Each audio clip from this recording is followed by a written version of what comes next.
Welcome back. Chandio صاحب, آپ کہتے ہیں کہ فوج کا کردار ہے آج کے حالات میں, لیکن ان کا کردار یہ ہے کہ وہ سیاسی قیادت کے بارے میں یہ کہیں کہ وہ سیاسی قیادت کی حمایت کرتے رہیں گے. آپ نے یہ اختیار ان کو دے دیا. جب ان کے سابق سربراہان, سابق افسران, سابق ایجنسیوں کے نمائندے اور سربراہان سب کے سب غلط فہمی مبتلا کرنے میں ہوں, اور کئی سیاسی رہنما اپنے مخصوص مفادات کو حاصل کرنے کے لیے پوری فوج کے خلاف غلط فہمی کی فضا پیدا کرنا چاہیں, تو ایک ادارے کو کیوں نہیں یہ حق وکی لیکس میں بڑا کھل کر آیا ہے کہ آپ کے آرمی چیف آپ کے صدر کے بارے میں اور آپ کے وزیر اعظم کے بارے میں کیا باتیں کرتے ہیں, اور آپ ان کو سپورٹ کر رہے ہیں. نہیں چانڈیو صاحب, یہ بڑا بالکل اس میں مجھے ان کی باتوں پر اعتبار نہیں, مجھے اپنے ملک کے حالات کے وکی لیکس پہ آپ کو اعتبار مجھے اعتبار نہیں, ضروری نہیں.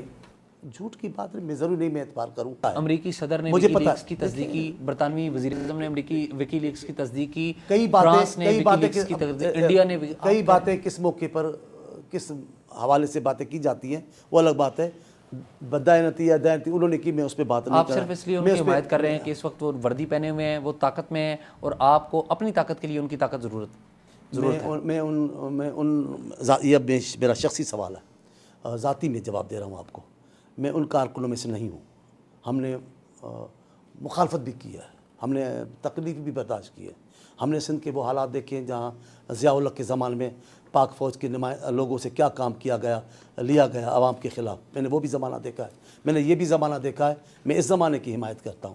میں ان فوج کے عام فوج کی بات نہیں کر رہا, حکم دینے والے لوگوں کی بات کرتا ہوں. میں نے یہ لوگ دیکھے جو میں آپ کو میں ابھی بتا نہیں سکتا کہ کس انداز سے ان سے باتیں کی جا رہی تھی اور کس انداز سے وہ باتوں کا جواب دے رہے تھے.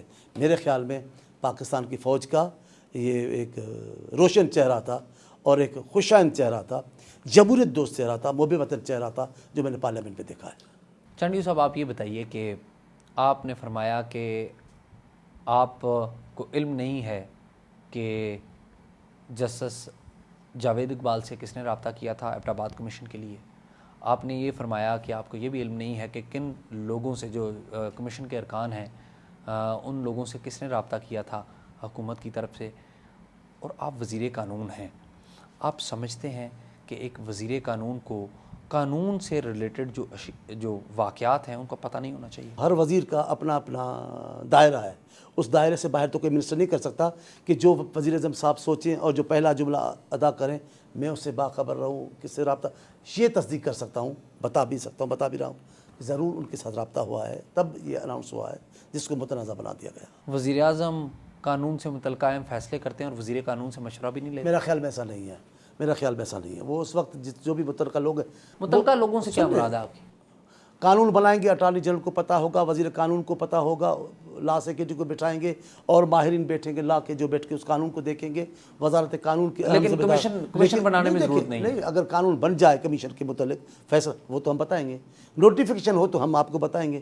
لیکن اگر وہ ہائی کمان پہ ہمارے صدر, وزیر اعظم اور جو صلاح کار وہ بیٹھ کے بات کرتے ہوں گے, یا قومی سلامتی کے مسائل ہے, وہاں جو ہر مسئلے کا ایک فورم ہے. اب یہ بتائیے, ہر فورم پہ وزیر قانون ایبٹ آباد کے واقعے کی تحقیقات ہوں گی یا نہیں ہوں گی؟ ضرور ہوگی. کب ہوں گی؟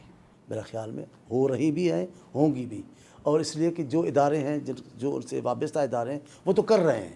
جن کے متعلق انگلیاں اٹھائی گئی ہیں وہ سب کر رہے ہیں. ان سب کو کلیئر ہونا پڑے گا میرا خیال. کہتے ہیں کہ general Javed Iqbal, lieutenant general Javed Iqbal نے تحقیقات مکمل کر لی, کچھ شیئر کیا ہے حکومت سے؟ کیا ہوگا تو میری سطح نہیں کیا ہوگا نا. اب وہ وزیر اعظم سے تو سطح ہو سکتا ہے. اب وزیر قانون کو مولا بخشانی کو بلا کر وہ پہلے بتائے گا, ایسا تو نہیں ہے. آپ وزیر قانون ہیں, آپ قانون کو بخوبی جانتے ہیں. لیفٹیننٹ جنرل جاوید اقبال خود کہا جاتا ہے کہ ڈی جی ملٹری آپریشنز تھے, جو خود ذمہ داروں میں شامل ہوتے ہیں کہ جو ایبٹ آباد میں واقعہ ہوا. ان کو کس طرح, کس قانون کے تحت حق مل سکتا ہے کہ وہ اپنے ہی بارے میں خود تحقیقات کریں؟ دیکھیں, سب وہاں آ کر جواب دہ ہو چکے ہیں, میں نے وہ باتیں سنی ہیں, اور ان پر جو اشارے جاتے ہیں وہاں تک ان کی انکوائری ہو رہی ہے.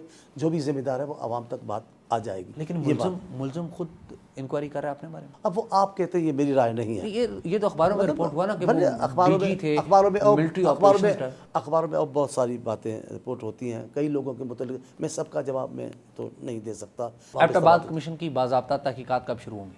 میرے خیال میں ایک حصہ تو جو محکمہ جاتی معاملات ہیں وہ تو ہو رہے ہیں, کیونکہ عام واقعہ نہیں ہے یہ, اور کراچی کا واقعہ عام واقعات نہیں ہے. دونوں کی انکوائریاں ہو رہی ہیں, چل رہی ہیں, عدالتی کمیشن اس کا ہو گیا ہے جس پر وہ لیکن میرا خیال ہے آپ تھوڑے دنوں میں دیکھیں کہ یہ کوئی نیا نام آئے گا اور یہ کمیشن اپنا کام شروع کر دے نیا جج لگائیں گے؟ ہو سکتا ہے اگر اس کے سلسلے میں مشورہ ہو جائے اور یہ قبول ہو جائے بات تو دوبارہ یہ لیں کیونکہ انتہائی محترم دوبارہ مشورہ کیا جائے گا چیف جسٹس آف پاکستان سے؟ ضرور کریں گے کیونکہ اجرت میں نہیں ہوتا ہے لیکن جو پریکٹس ہے اس کو تو کوئی نہیں چھوڑ سکتی اس بارے میں حکومت نے فیصلہ کر لیا ہے کہ مشورہ کیا جائے گا اور اس کمیشن کے ذریعے یہ ضرور فیصلہ ہے کہ کمیشن کو مکمل کیا جائے گا اور وہ کمیشن قابل قبول ہوگا اور اس پر پھر دوبارہ ایسی بات نہیں ہو سکے گی۔ تو کمیشن کے جو ارکان ہیں ان کو بھی کوئی نئے نام آ سکتے ہیں اس میں؟ اپوزیشن لیڈر سے جو نام پوچھے تھے جن میں فخر الدین ابراہیم صاحب کا نام تھا لیکن کیونکہ اس کو متنازع بنایا گیا اور وہ پیچھے ہٹ گئے ہیں لیکن میرا خیال ہے ہو سکتا ہے وقت کے ساتھ وہ دوبارہ بھی قبول کریں نہ بھی کریں گے تو پھر اپوزیشن لیڈر کے مشورے سے نیا نام آئے گا اور انشاءاللہ وہ اتنا ہی محترم کمیشن کے نام ہوں گے جو اب ہے۔ ایبٹ آباد کمیشن پہ مزید تھوڑی سی بات کریں گے لیکن ایک وقفے کے بعد ملتے ہیں، بریک کے بعد۔